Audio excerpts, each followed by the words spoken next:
Everyone. So I'm gonna make this quick. This will be a quick video.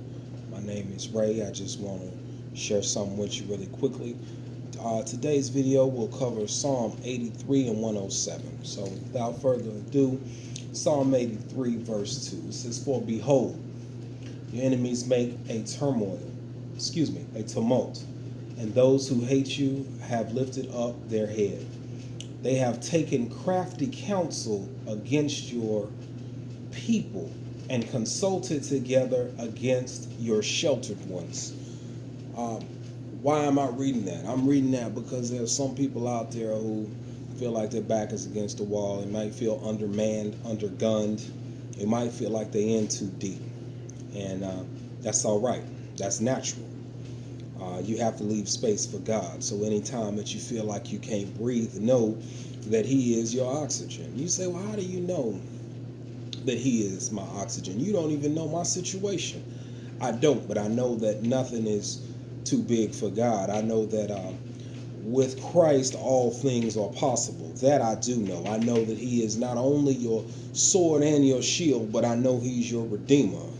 You say, well, redemption. That's why we're going into Psalm 107. So Psalm 107 verse 2, it says, "Let the redeemed of the Lord say so, when He has redeemed from the hand of the enemy." So right there it says, let the redeemed of the Lord say so, whom He has redeemed from the hand of the enemy. I don't know about you, but sometimes you have to claim things as though they were when they are not. So see, when they say that the battle is already His and it's already been done, not only do you just say that, but you have to know that. They say the just shall live by faith. So that's where you come in. I don't know if you were just before, but perhaps if you'll just lay down your sin and repent, then we can look at you differently. And when you're looked at from a standpoint of righteous, not that you're righteous, but your faith be accounted to you as righteousness, just like Abraham's was, then you will be redeemed. And through the renewing of your mind, you can then look at your situation differently. A lot of times the deliverance doesn't come from above, but it comes from within. Just as when Paul asked for that thorn to be removed from his side, all along it wasn't really the thorn that was the issue. It was how he viewed the thorn. The very situation that you may be in today may not necessarily be a problem.